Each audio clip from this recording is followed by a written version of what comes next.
मैं रीमा श्रीवास्तव और क्लास 4। आज आप लोग मुझसे पढ़ेंगे चैप्टर जिसका नाम है जहाँ जा वहाँ रहा। इस कहानी से हम लोग को क्या शिक्षा मिलती है यह देख लेते हैं। इस कहानी से मिलने वाली शिक्षा है कोई भी कार्य असंभव नहीं होता। अर्थात यदि हम मन में कोई कार्य करने का दृढ़ निश्चय कर लें, संकल्प ले लें कि हम ये कार्य अवश्य करेंगे, तो वह कार्य हम जरूर कर लेते हैं। जरूरत है तो सच्चे लगन की और पूरी निष्ठा और ईमानदारी से मेहनत। ये दोनों चीज़ें अगर हम करते हैं तो वाकई में कोई भी कार्य हमारे लिए असंभव नहीं होता है, सारे काम संभव हो जाते हैं। जरूरतमंदों की सहायता करनी चाहिए। दूसरी शिक्षा यह मिलती है कि यदि किसी को हमारी ज़रूरत है या फिर किसी प्रकार से हम उनकी सहायता कर सकते हैं, जिस सहायता की उनको आवश्यकता है, तो हमें अवश्य करना चाहिए, हमें वो सहायता अवश्य करनी चाहिए। यही दो शिक्षा इस कहानी से मिलती है। चलिए इस कहानी में क्या है ये जान जाते हैं। तो दीपा नाम की एक लड़की होती है जो कि अपने विद्यालय में होती है और पुस्तकालय की ओर जा रही होती है। तो पीछे से एक अंकुर नाम का लड़का आवाज़ लगाता है। तो दीपा जब पलट कर देखती है तो वो देख जाती है कि अंकुर जो कि उसका सहपाठी है उसे वो आवाज़ दे रहा था। तो दीपा बोलती है, हाँ आओ अंकुर, और बताओ तुम्हारी पढ़ाई कैसी चल रही है। अंकुर बोलता है, पढ़ाई तो मेरी ठीक चल रही है, किंतु मेरे पास पुस्तकें नहीं हैं, एक दो विषय की पुस्तकें नहीं है, जिसकी वजह से पढ़ने में हमें परेशानी हो रही है। और दीपा से वो बताता है कि तुम्हें तो पता है कि मेरे पिताजी की आमदनी कितनी कम है, जिसकी वजह से मुझे उनसे पुस्तकों के लिए पैसा मांगना अच्छा नहीं लगता है। यदि पुस्तकों का प्रबंध हो जाता तो पढ़ाई अच्छी हमारी हो जाती। दीपा बोली कि अंकुर ये बात तो है, तुम्हारे जैसे हमारे विद्यालय में कई विद्यार्थी ऐसे हैं जिनके पास बहुत सारे विषयों की पुस्तकें नहीं हैं।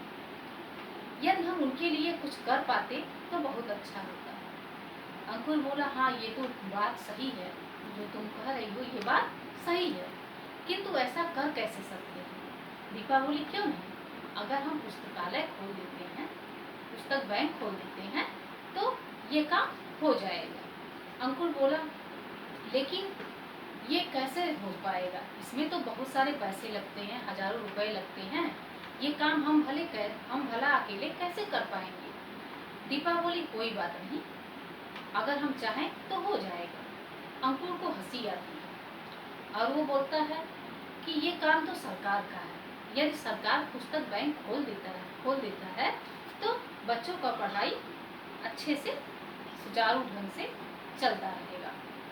दीपा बोली कि अंकुर, हमें छोटी छोटी बातों के लिए सरकार का मुंह नहीं ताकना चाहिए, हमें अपनी भलाई और अपने काम स्वयं भी करना चाहिए, अपने ही भलाई के लिए और अपनी सहायता के लिए स्वयं आगे आना चाहिए।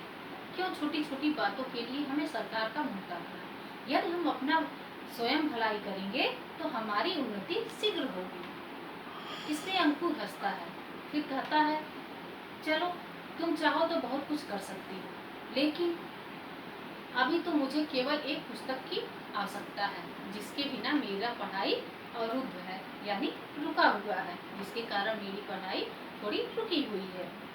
तो दीपा बोलती है, चलो ठीक है, शाम को घर आ जाना और तुम्हें जो पुस्तकें चाहिए वो मेरे पास से ले लेना।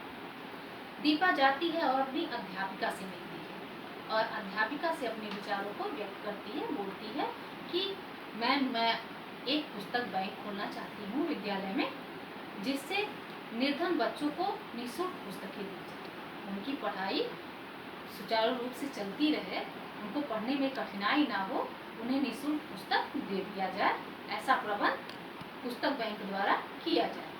यही मेरा सोच है, इसीलिए मैं पुस्तक बैंक खोलना चाहती हूँ। अध्यापिका उसके विचार से बहुत ही प्रभावित होती है और बहुत ही प्रसन्न होती है।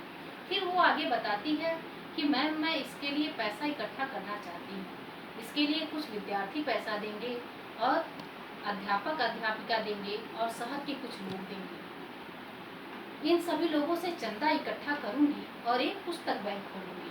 अध्यापिका ने उन्हें शाबाशी दिया, उन्हें मतलब दीपा को, सॉरी उन्हें नहीं उसे, तो दीपा को शाबाशी दी उसके इस अच्छी सोच के लिए। फिर दीपा ने पैसा इकट्ठा किया।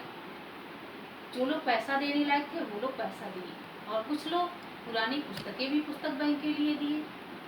इस प्रकार पुस्तक बैंक खुल गया और पहले ही साल 200 निर्धन बच्चों को निःशुल्क पुस्तकें दी गई और जब उनकी परीक्षाएं हो गई तो फिर वापस उनसे पुस्तकें लेकर पुस्तक बैंक में रख दिया गया, जिससे फिर नए वर्ष में और बच्चों को दिया जा सके। इस प्रकार दीपा ने अपनी भलाई स्वयं की और बच्चों को पुस्तकें भी उपलब्ध करवाई, वो भी निःशुल्क, बिना पैसे का। और सबसे बड़ी बात जो थी वो ये थी कि निर्धन बच्चों से एक भी रुपया चंदा नहीं लिया गया। जिनके लिए पुस्तकों की व्यवस्था की गई उनके लिए एक भी रुपये का चंदा नहीं बना, अर्थात उन्हें कोई पैसा नहीं देना था और पुस्तक भी फ्री में लेकर पढ़ाई करके जमा कर देना था। इस प्रकार यदि विद्यार्थी चाहे तो कौन सा काम नहीं कर सकता है। अगर विद्यार्थी परिश्रम से, अपनी लगन से, मेहनत से, पूरी निष्ठा से कोई भी कार्य ठान ले तो जरूर कर सकता है। तो कोई भी कार्य असंभव नहीं होता है और बिना चाहे कोई भी कार्य नहीं होता है। पहले किसी कार्य को करने के लिए चाह होनी चाहिए, फिर उसके बाद अपने आप राह निकल जाता है। कार्य कितना हो भी कठिन हो, कितना हो भी मुश्किल हो, यदि संकल्प हमारा दृढ़ है, निश्चित है और हम डगमगाते नहीं है, जो ठान लेते हैं वो कर लेते हैं, तो जरूर काम हो जाता है, राह अपने आप निकल ही जाता है। तो इस कहानी का नाम जैसा था, जहाँ चाह वहाँ राह, अर्थात जहाँ चाह होती है, जहाँ विचार होता है, कार्य भी वही होता है। बिना सोचे कार्य नहीं होता। तो हमें हर परेशानियों के लिए पहले सोचना पड़ता है, उसे लड़ने के लिए तैयार होना पड़ता है, फिर परेशानियाँ तो अपने आप दूर हो जाती हैं।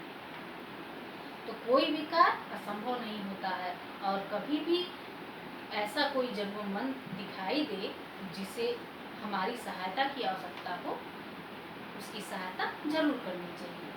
तो धन्यवाद, बाय।